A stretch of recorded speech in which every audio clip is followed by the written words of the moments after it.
Irmãos, eu os convido a abrirem comigo as suas Bíblias em Gênesis capítulo 1, versículo 31. Gênesis capítulo 1, versículo 31. Diz assim a palavra do Senhor. E viu Deus tudo quanto tinha feito, e eis que era muito bom, e foi a tarde e a manhã, o dia sexto. Vamos orar, meus irmãos. Senhor, que o Senhor, neste momento, nos perdoe os pecados em Cristo Jesus, nos conceda a graça para nós estudarmos a Tua Palavra neste momento, esse tema desta lição, possamos ser dirigidos pelo Espírito, possamos compreender, Senhor, estas verdades, conforme a revelação realmente da Tua Escritura, e assim Te conhecer mais, e assim ser edificado para a Tua glória, Senhor, em Cristo e para o nosso bem. Nós oramos assim, nós agradecemos em nome de Jesus. Amém e amém. Meus irmãos, nós estamos estudando o nosso Catecismo Ortodoxo e hoje é a lição 3. As duas lições anteriores nós abordamos aí as grandes questões, né? E a primeira lição especialmente é uma lição introdutória, que ela começa com a pergunta: qual é o seu único conforto na vida e na morte? O único conforto é que eu pertenço a Jesus e não a mim mesmo, em corpo e alma, na vida e na morte, ao meu fiel Jesus, ao meu fiel Salvador. Ele pagou por meus pecados, ele me libertou do diabo, ele cuida de mim, de forma que nem um só cabelo pode cair de minha cabeça sem a vontade de meu Pai que está nos céus. Tudo então acontece, como diz lá em Romanos 8, para o meu bem. E, em verdade, todas as coisas cooperam para a minha salvação. Eu pertenço a Cristo e o Espírito Santo me assegura a vida eterna, me faz sinceramente disposto e pronto para, de agora em diante, viver para Ele. Então, o Espírito me sela e o Espírito me dá também graça para que eu persevere em seguir até o final ao meu amado Senhor Jesus Cristo. Observe, meus irmãos, que a segunda pergunta, ela trata da questão de que eu preciso conhecer certas verdades para que eu tenha esse consolo. No cristianismo, o conhecimento, ou melhor, o consolo não vem sem o conhecimento. As trevas é o pecado, a ignorância é o pecado, mas a verdade é luz, o evangelho é luz, e o evangelho me leva ao conhecimento. Por isso que é verdadeiro consolo.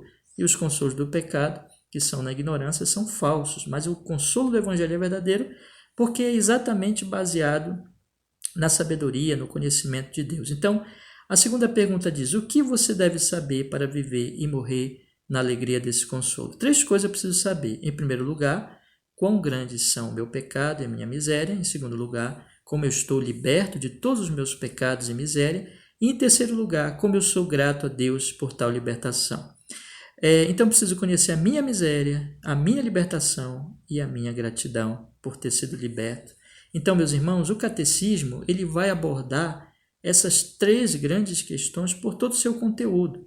A parte primeira, que nós começamos a estudar semana passada, que já entra aí na lição 2, ela procura responder à primeira questão, que é a miséria humana. É preciso conhecer muito bem essa miséria. Nós vimos aí, então, e hoje nós vamos continuar estudando sobre a miséria humana, mas nós vimos já na semana passada, sobre a pergunta 3, como você vem conhecer esta miséria, que na verdade é a primeira pergunta da lição 2. E a resposta a essa pergunta é através da lei de Deus. A lei de Deus é como um espelho. A lei de Deus, ela mostra a minha doença. Antes de eu pensar, e de eu querer, e de eu buscar verdadeiramente a cura, eu preciso saber que estou doente. Eu preciso conhecer a minha miséria espiritual. Daí, meus irmãos, que o catecismo vai mostrar que a única forma de eu conhecer é pela lei de Deus. A lei de Deus, ela é como esse espelho que mostra o meu coração, a minha alma, que é como um exame que dá o verdadeiro diagnóstico da minha doença, da minha enfermidade. E a quarta pergunta diz: o que a lei de Deus exige? Ela exige, conforme Mateus 22, 37 ao 40, como o próprio Cristo disse: amarás o Senhor teu Deus de todo o teu coração, de toda a tua alma, de todo o teu pensamento, com toda a tua força. Este é o primeiro grande mandamento, e o segundo, semelhante a este, é: amarás o teu próximo como a ti mesmo. Desses 2 mandamentos depende toda a lei e os profetas.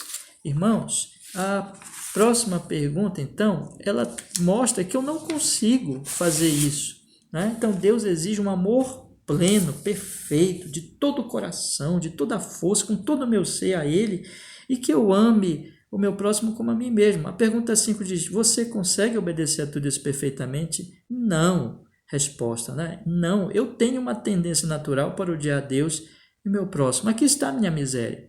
Aí a lei de Deus mostra a minha miséria, ela mostra o meu pecado. Ela mostra que eu estou, na verdade, odiando a Deus e não amo o meu próximo. Então eu estou quebrando efetivamente cada parte desse mandamento, dessa lei, e a lei, portanto, me condena. A lei me diz que desde o meu coração, desde o meu interior, eu odeio.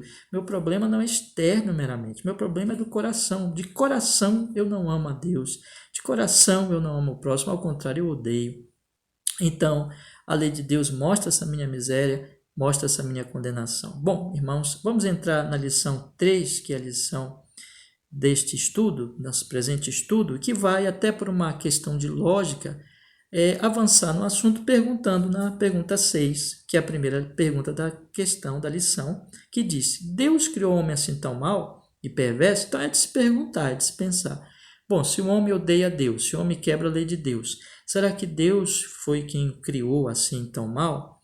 Ora, nós lemos exatamente em Gênesis capítulo 1, verso 31, que viu Deus tudo quanto tinha feito, e eis que era muito bom, e foi a tarde e amanhã, o dia sexto. Deus não faz nada mal, meus irmãos. Deus não é a fonte do mal, Deus não é o autor do mal, Deus não é a fonte do pecado, muito ao contrário. A palavra de Deus vai dizer, conforme o nosso catecismo aborda, na sua resposta, vou fazer a pergunta de novo, Deus criou o homem assim tão mau e perverso? Resposta, não. Deus criou o homem bom e a sua própria imagem, ou seja, em verdadeira justiça e santidade, de forma que ele poderia conhecer verdadeiramente a Deus, o seu Criador, amá-lo com todo o seu coração e viver com ele em felicidade eterna para o seu louvor e glória. Observe então que o homem foi feito bom, Deus criou o homem bom, Deus o criou bom, que significa a sua imagem, porque tudo que Deus faz é bom, e a sua própria imagem. Agora, o que significa isso? O catecismo vai dizer, ou seja, em verdadeira justiça e santidade. Ora, o catecismo se baseia, meus irmãos, quando nós temos aqui em Gênesis, capítulo 1, versículo 26 e 27, diz, e disse Deus, façamos o homem a nossa imagem conforme a nossa semelhança, e domine sobre os peixes do mar, sobre as aves dos céus, e sobre o gado, e sobre toda a terra, e sobre todo o réptil que se move sobre a terra. E criou Deus o homem à sua imagem. A imagem de Deus o criou, homem e mulher os criou. Então Deus criou, não criou o homem mau, criou o homem bom, à sua imagem. Mas o que significa isso? O catecismo diz, baseado em Colossenses, aliás, em Efésios, no capítulo 4, que eu convido meus irmãos a abrirem, por favor, em Efésios capítulo 4, versículo 24, que essa imagem significa que o homem foi criado em verdadeira justiça, e santidade. Efésios capítulo 4, versículo 24, nos diz assim, e vos revistais do novo homem, que segundo Deus é criado, em verdadeira justiça e santidade. Aqui o apóstolo Paulo está falando do novo homem, da obra da regeneração, da obra da redenção em Cristo Jesus, que Deus regenera o homem, o torna novamente, né? Aí é santo, justo, pela graça de Deus, transforma o seu coração. Então, está falando aqui do novo homem, da nova criação em Cristo Jesus, que Deus nos tira da situação de pecado. Mas essa nova criação nos dá uma pista sobre o que o homem, como Deus criou o homem originalmente lá no Jardim do Éden, porque aqui Deus está restaurando, né? Então nós podemos dizer que há uma pista aqui. E assim o nosso catecismo, ele diz que o homem foi criado à sua própria imagem e semelhança, exatamente significando, principalmente, entre outras coisas, né, que ele foi criado em verdadeira justiça e santidade. É bem verdade que há outras implicações nisso, por exemplo, o homem domina, né, como Deus domina, mas a ênfase da Escritura é exatamente essa, é que ele foi criado em justiça e santidade, ou seja, o homem não foi criado mal, o homem não foi criado perverso, odiando a Deus, pecador, odiando o próximo, ao contrário, ele amava a Deus. Por isso, irmãos, a palavra de Deus vai dizer de forma que ele poderia, nosso catecismo vai dizer, de forma que ele poderia conhecer verdadeiramente a Deus, o seu Criador, baseando-se lá em Colossenses. Eu convido também vocês a abrirem comigo as suas Bíblias, Colossenses capítulo 3, versículo 10, que a Escritura Sagrada ela nos diz assim, e vos vestistes do novo, que se renova para o conhecimento segundo a imagem daquele que o criou. Meus irmãos, esse conhecimento, ele vem exatamente da imagem e semelhança de Deus. Se nós lembrarmos que Paulo diz, por exemplo, em Romanos capítulo 1, a partir do verso 18, que Deus não está oculto, mas que Deus se revela na própria criação, sua divindade, seu eterno poder, os seus atributos são claramente vistos na criação, nas coisas que foram criadas, de forma que os homens são inexcusáveis, os homens ficam sem desculpa. É a natureza pecaminosa caída dos homens, né? É agora em estado de queda, que eles não amam mais a Deus, que eles odeiam a Deus, que os leva a recusar a luz na criação, recusar a luz no Evangelho, recusar a luz no próprio Jesus. Os homens sempre negam esse conhecimento. Mas Adão não tinha isso. Adão foi criado em verdadeira justiça e santidade. Ele amava a Deus, ele queria a Deus, ele recebia a revelação que Deus dava a ele ali na criação e no jardim do Éden. Então ele conhecia verdadeiramente a Deus, seu Criador. E o catecismo continua. Eu vou ler aqui um pouquinho antes, ainda nessa parte, diz assim, de forma que ele poderia conhecer verdadeiramente a Deus, seu Criador, e continua, amá-lo com todo o coração, seu coração, e viver com ele em felicidade eterna para o seu louvor e glória. Então nós temos aqui que o homem foi criado assim, verdadeira justiça e santidade, conhecendo a Deus, portanto, amando com todo o seu coração, vivendo com ele em felicidade eterna para o seu louvor e glória. Um detalhe aqui importante é que a felicidade vem de se viver com ele. Note que o catecismo diz, amá-lo com todo o coração, viver com ele em felicidade. Essa felicidade vem exatamente de que o homem tinha comunhão com Deus, de que o homem vivia com Deus, para Deus. O catecismo continua em felicidade eterna para o seu louvor e glória, louvando, glorificando a Deus, honrando a Deus, e exatamente nisso, em viver com ele para o seu louvor e glória, que estava a felicidade. Aqui nós temos, irmãos, então, que Deus criou o homem assim, não é? A sua imagem, semelhança, verdadeira justiça, santidade, conhecendo a Deus, amando a Deus, vivendo com Deus, em felicidade eterna para a glória de Deus. Então foi assim que Deus criou o homem. Deus não criou o homem pecador, mau, perverso. Essa felicidade é um detalhe que eu quero chamar a atenção. Hoje as pessoas em queda, elas procuram a felicidade diretamente, ou podemos dizer também através, né, do pecado, através da cobiça, dos prazeres sexuais ilícitos, das drogas, da fama, do poder, do dinheiro, enfim, do pecado. Mas não vão encontrar felicidade, muito ao contrário, eles vão encontrar essa miséria da qual nós estamos falando aos irmãos nesse momento. Vão se afundando cada vez mais, vão se destruindo, vão caindo mais e mais em infelicidade, em tristeza, dor, angústia, porque sem a glória de Deus, sem viver para Deus, não adianta, os homens não vão ter esta felicidade. A felicidade verdadeira, ser bem-aventurado, ser alegre verdadeiramente, está em viver para Deus. Mas note, irmãos, então, que Deus criou o homem assim, sua imagem, santo, justo, conhecendo a Deus, amando, vivendo com ele e feliz para a sua glória, vivendo para a sua glória eternamente. Mas, então, o homem não foi criado, portanto, mal, perverso como ele é hoje. Então, o que aconteceu? Então, a próxima pergunta, ela também vai seguir aí uma questão lógica, dizendo, então, de onde veio a natureza humana corrompida? Se Deus não criou o homem assim, o que aconteceu com ele? A resposta do catecismo também é muito direta e muito clara. Resposta. Vou ler a pergunta e vou ler a resposta. Vou ler a pergunta e a resposta. Pergunta. Então, de onde veio a natureza humana corrompida? Resposta. Da queda e desobediência de nossos primeiros pais, Adão e Eva, no paraíso. Essa queda contaminou tanto a nossa natureza que já nascemos como pecadores corrompidos desde a concepção. Então, meus irmãos, não foi Deus que criou o homem assim, não foi Deus o responsável pelo coração mau e perverso, mas o próprio homem, que na queda, desobediência dos nossos primeiros pais, Adão e Eva, no paraíso, foi dali que surgiu todos esses problemas, daí que surgiu a natureza pecaminosa perversa. Então, da queda e desobediência de nossos primeiros pais, Adão e Eva. Nós temos esse relato em Gênesis 3, aquele grande e importantíssimo capítulo que mostra exatamente um problema do homem, que é o pecado, e o pecado original, o problema ali no início de tudo, que foi a tentação da serpente, Então a Bíblia diz em Gênesis 3, vou ler apenas alguns versículos. Ora, a serpente era mais astuta que todos os animais do campo que o Senhor Deus tinha feito. E esta disse à mulher, é assim que Deus disse, não comereis de toda a árvore do jardim? E disse a mulher à serpente, do fruto das árvores do jardim comeremos, mas do fruto da árvore que está no meio do jardim, disse Deus, não comereis dele, nem nele tocareis, para que não morrais. Então a serpente disse à mulher, certamente não morrereis, porque Deus sabe que no dia em que dele comerdes, se abrirão os vossos olhos, e sereis como Deus, sabendo o bem e o mal. E viu a mulher que aquela árvore era boa para se comer, e agradável aos olhos, e árvore desejável para dar entendimento. Tomou do seu fruto e comeu, e deu também ao seu marido, e ele comeu com ela.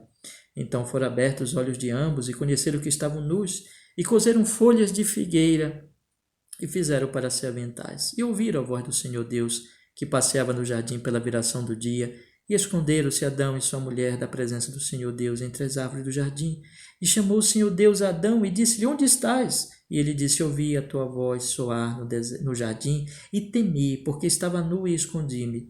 E Deus disse, quem te mostrou que estavas nu? Comeste tu da árvore de que te ordenei que não comesses? Então disse Adão, a mulher que me deste por companheira, ela me deu da árvore e eu comi. Então nós temos aqui, meus irmãos, a queda. E daqui surgiu todos os problemas. Veja que imediatamente o homem se sentiu nu com a sua mulher, ficaram envergonhados. Imediatamente ele teve medo de Deus, se escondeu e também acusou sua mulher. Então aqui ele já tinha uma natureza corrompida.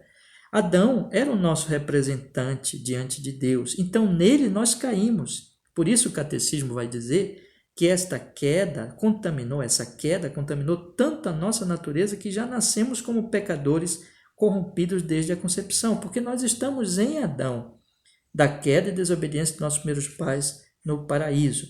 O apóstolo Paulo diz em Romanos capítulo 5, que eu convido também vocês a abrirem comigo as suas Bíblias, por favor. Romanos capítulo 5, no versículo 12, diz a Escritura Sagrada exatamente mostrando para nós como essa queda nos afetou. No verso 12 diz, portanto, como por um homem entrou o pecado no mundo e pelo pecado a morte, assim também a morte passou a todos os homens, por isso que todos pecaram.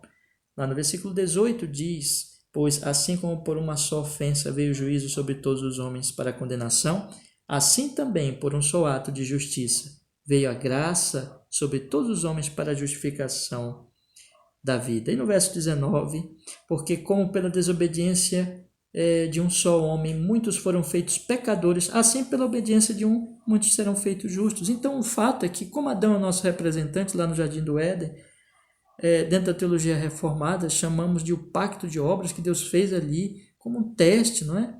Ali era um momento de teste para Adão. Deus o colocou no paraíso e Deus deu a ele todas as delícias, todos os frutos maravilhosos e proibiu uma árvore só, a árvore do conhecimento do bem e do mal, do fruto dela. E Satanás foi, tentou, e Adão foi e comeu exatamente daquela árvore, quebrando o pacto, traindo a Deus, caiu em pecado.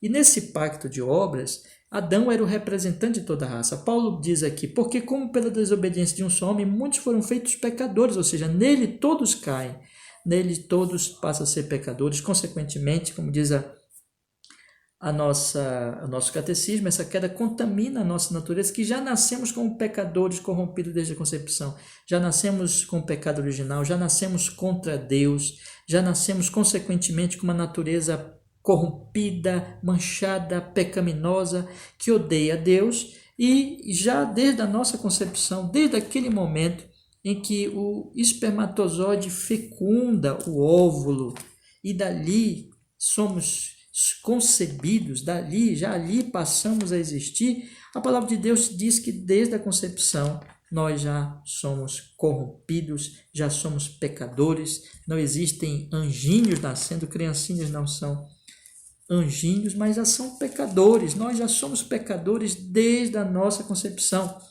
Davi diz em no Salmo 51, versículo 5, que é citado aí no nosso catecismo, ele diz, eis que em iniquidade fui formado, e em pecado me concebeu minha mãe. Desde a minha origem, desde o início, eu já vinha ali manchado com a culpa do pecado original, já com uma natureza pecaminosa. Meus irmãos, é esse o estado do homem. O homem, Deus não criou assim, Deus não fez assim. Ao contrário, Deus o fez santo, justo, bom, mas ele se corrompeu em Adão.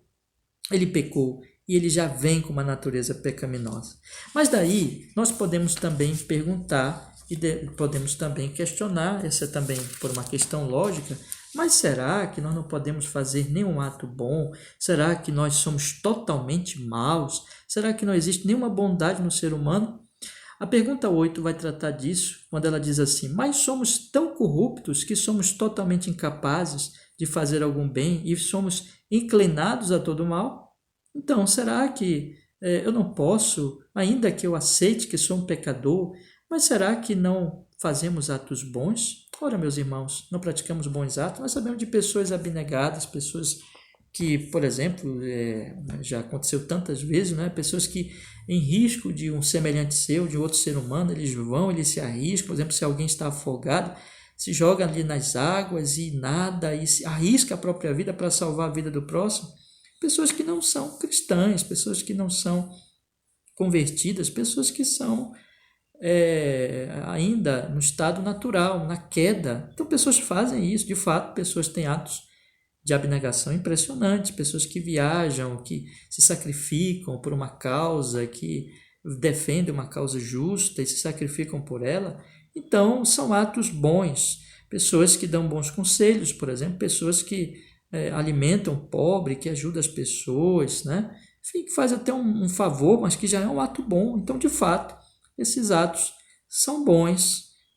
E aí, como é que fica isso? Mas somos tão corruptos, diz aqui a questão, que somos totalmente incapazes de fazer algum bem e somos inclinados a todo mal? Bom, a questão aqui é que, apesar de que os atos possam ser benéficos, mas eles não são benéficos mesmo por causa da sua origem, ou seja, eles são manchados. Ainda que em si mesmos eles possam ser bons, úteis, benéficos, mas eles são manchados, essa é a resposta, pelo nosso próprio coração. A resposta é, eu vou fazer a pergunta e a resposta junto para nós irmos explicando. A pergunta é, mas somos tão corruptos que somos totalmente incapazes de fazer algum bem e somos inclinados a todo mal? Resposta, sim, a não ser que nasçamos de novo pelo Espírito de Deus. Meus irmãos, ainda que um ato em si possa ser bom, mas a questão é que esse ato, a motivação dele vem de um coração que não é bom. Vamos ler Gênesis capítulo 6, versículo 5. Olha o que a palavra de Deus diz aí. Gênesis capítulo 6, versículo 5, diz a Sagrada Escritura. E viu o Senhor que a maldade do homem se multiplicara sobre a terra e que toda a imaginação dos pensamentos do seu coração era só má continuamente. Então, isso é verdade do homem. Sempre o seu coração é mau. Sempre a imaginação dos pensamentos do seu coração é só má continuamente. Lá no capítulo 8 de Gênesis ainda, no versículo 21, a palavra de Deus, ela vai nos dizer assim, capítulo 8, no versículo 21, ela vai dizer, e o Senhor sentiu o suave cheiro, o Senhor disse em seu coração, não tornarei mais a amaldiçoar a terra por causa do homem, porque a imaginação do coração do homem é má desde a sua meninice, nem tornarei mais a ferir todo vivente como fiz. Então nós temos aqui, irmãos, mais uma vez que a imaginação do coração do homem é má desde a sua meninice. Lá em Jó, capítulo 14, versículo 4, veja que palavra impressionante aqui da Escritura também. Jó, capítulo 14, versículo 4, diz a Sagrada Escritura, quem do imundo tirará o puro? Ninguém. Então, meus irmãos, o homem tem um coração mau, o homem tem um coração perverso, consequentemente, ele não pode, ainda que o ato em si seja bom, mas esse ato vindo de um coração mau não é bom de fato, né? Ainda que o ato propriamente seja benéfico, seja bondoso, mas ele é contaminado, é isso que eu quero dizer, porque o coração do homem sempre imagina coisas vãs, sempre imagina coisas pecaminosas. Lá em Isaías capítulo 53, versículo 6, a palavra de Deus ainda nos diz assim, Isaías 53, versículo 6. Então diz a palavra de Deus da seguinte forma, observemos aí. Versículo 6. Todos nós andávamos desgarrados como ovelhas, cada um se desviava pelo seu caminho, mas o Senhor fez cair sobre ele a iniquidade de todos nós. Meus irmãos, aqui está. Nós nos desviamos. O fato é o seguinte, ainda que uma pessoa possa, por exemplo, ter um ato desse, de salvar uma vida, ou atravessar um velhinho, um ceguinho na faixa, né? Atravessar uma rua, dar um copo de água, dar o alimento. São atos bons, sim, são atos bons. Mas o coração dela é mau. Sempre, sempre, a motivação não é boa. Porque qual é a motivação boa? Aí nós vamos para a lei de Deus. Amar a Deus de todo o teu coração e ao próximo como a si mesmo. Eu só amo ao próximo como a mim mesmo se eu amo a Deus. Eu só estou amando de fato o próximo se eu amo a Deus. E quando eu faço qualquer coisa, realmente, tão somente, unicamente, perfeitamente para Deus. Observe esse detalhe, para a glória de Deus. Para a glória de Deus. Da pouquinho eu falei que Adão ele foi criado justo, né? Bom, justo, e que ele, conforme diz a lição aqui, na pergunta 6, Deus o criou bom à sua própria imagem e semelhança, ou seja, em verdadeira justiça e santidade, de forma que ele poderia conhecer verdadeiramente a Deus, seu Criador, amá-lo com todo o seu coração, viver com ele felicidade eterna para o seu louvor e glória. Isso seria realmente um ato bom, de fato, um ato bom se fosse com todo o amor a Deus, com todo o coração feito para Deus, de todo o coração amando a Deus e para a glória de Deus. Mas, meus irmãos, não é isso que acontece. Mesmo quando os homens fazem atos bondosos em si mesmos, mas a motivação é errada, a motivação é idolátrica, a motivação não é para a glória de Deus. Sempre tem uma motivação, é para o seu próprio ego, é para a sua própria honra. Ele está dando ali vamos dizer, alguém bate na porta da sua casa e a pessoa, por exemplo, meio-dia para pedir comida. A pessoa vai lá, atende, às vezes deixa ali o seu almoço na mesa, faz uma comida ali e dá para o pobre, para a pessoa que está pedindo, para aquela pessoa que está necessitada. É um ato bom, mas quando ele faz isso, ele está dizendo para si mesmo, veja como eu sou bom. Veja, ele está dizendo para si mesmo, sempre tem esse tipo de motivação, que não é a honra, que não é a glória de Deus, mas sempre uma motivação exaltando a si mesmo, ou exaltando alguma outra coisa, sempre uma motivação idolátrica, e nunca realmente nesse sentido da lei de Deus. Portanto, não é bom. Quando nosso catecismo diz que, aqui na pergunta, na lição de número 3, quando diz que de fato não há nenhum ato bom nos homens, somos assim tão corruptos que somos totalmente incapazes de fazer algum bem, somos inclinados a tudo mal, a resposta é sim. Sim, não há ato bom realmente. Bom, os atos podem ser benéficos, podem ser bons em si, no sentido de que, bom, são benéficos, são bons, são atos que produzem um bem, mas a motivação contamina esse ato de maneira que, diante de Deus, Deus que é santíssimo, e diante da sua lei, aqueles atos não são bons, porque a motivação, porque não vem de um coração santo, como diz lá o Jó, capítulo 14, versículo 4, vou ler de novo aqui para você colocar exatamente dentro desse contexto, dentro dessa questão. Jó capítulo 14, versículo 4. Quem do imundo tirará o puro? Ninguém. Não posso tirar a pureza de um homem que é imundo. A palavra de Deus vai dizer ainda, né? O profeta vai dizer, no Antigo Testamento, as nossas justiças são trapo de imundícia diante do Senhor. Então são trapos imundos.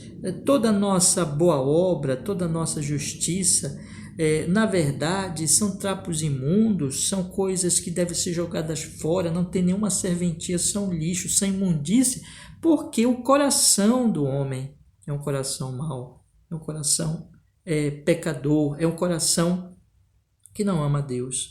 Consequentemente, essas obras não são boas. Então o catecismo diz, sim, mas irmãos, a ênfase do catecismo é a graça de Deus. Assim ele diz, sim, de fato somos corruptos, de fato somos totalmente incapazes de fazer algum bem, somos inclinados a todo mal, sim, é verdade, mas aí ele dá a porta da graça, ele abre a porta da graça. A esperança quando ele diz, a não ser que nasçamos de novo pelo Espírito de Deus. Você lembra que o Senhor Jesus Cristo disse em João capítulo 3, do verso 3 ao 5, quando ele fala então a Nicodemos, que era exatamente esse tipo de pessoa que julgava a si mesmo como um homem bom, como um homem justo, cheio de justiça, cheio de boas obras, que aos seus olhos guardava a lei de Deus, O Nicodemos chegou para o Senhor e disse assim, versículo 1 de João 3, havia entre os fariseus um homem chamado Nicodemos, príncipe dos judeus. Este foi ter de noite com Jesus e disse-lhe, Rabi, bem sabemos que és mestre vindo de Deus, porque ninguém pode fazer estes sinais que tu fazes, se Deus não for com ele. Jesus respondeu e disse, na verdade te digo, que aquele que não nascer de novo não pode ver o reino de Deus. Está. Não. Jesus diz para Nicodemos, não. Tens que nascer de novo, Nicodemos. Irmãos, observem que nem Nicodemos podia dizer que era justo. A não ser que nasçamos de novo, todas as nossas obras são mais injustas, mas Deus vem e opera um novo nascimento em nós. Pelo seu sangue nos justifica, pelo seu Espírito nos dá um novo coração e nos santifica. Aí sim, aí nós somos libertos dessa corrupção, dessa maldade, dessa total incapacidade. Então veja que tudo depende da graça de Deus. Eu gostaria de encerrar levando você a uma reflexão sobre este assunto. Você já compreendeu a sua miséria? Você já compreendeu que sem Cristo Jesus você está numa situação totalmente desesperadora? Deus criou um homem bom, mas em Adão você cai, você é corrompido no seu coração em Adão. E mesmo as suas melhores obras são trapos imundos. Você não pode se salvar, suas obras não são justas diante de Deus. Você já percebeu isso? Você precisa perceber isso para entender que a sua necessidade de Cristo é urgente, é total. Só Jesus, só um novo nascimento que vem nele e por ele pode te libertar dessa situação. Só o sangue dele pode te justificar, te purificar, te perdoar. Meu querido, você já creu em Jesus? Se ainda não creu, arrependa-se dos seus pecados, venha a Ele. Se você diz, não sei como fazer isso, não entendo ainda, não compreendo, vá a Ele, clame graça, clame iluminação, clame, e de fato só Ele que pode te dar um novo nascimento, clame para que Ele te dê esse novo nascimento e opere em seu coração. Mas não fique nesse estado, busque conhecer de fato a sua miséria, para que você possa perceber que a sua única salvação é Jesus e de fato busque conhecer também a Jesus. E eu espero que este catecismo ele nos conduza cada vez mais a isso. Se há algum irmão, irmã que não tem certeza de sua salvação, faça a mesma coisa. Faça a mesma coisa. Clame, Senhor, me dê graça. Se eu ainda não sou salvo, opera na minha vida. E me dê, Senhor, a genuína, a verdadeira certeza de que eu estou salvo tão somente em Cristo. Que em Adão a miséria, a morte, mas em Cristo a salvação e a vida. E que Ele nos abençoe assim. Amém. Vamos orar. Obrigado, Senhor, pela Tua palavra e conceda-nos graça para nós entendermos muito bem a nossa miséria, Senhor, e darmos real valor ao nosso único bendito Salvador, que só Ele poderia nos livrar de uma miséria tão grande, a miséria das misérias. Mas Jesus morreu na cruz para que fôssemos salvos e que todos nós possamos crer, ser santificados e fortalecidos e viver para a Tua glória em nome de Jesus. Que assim seja. Amém e amém.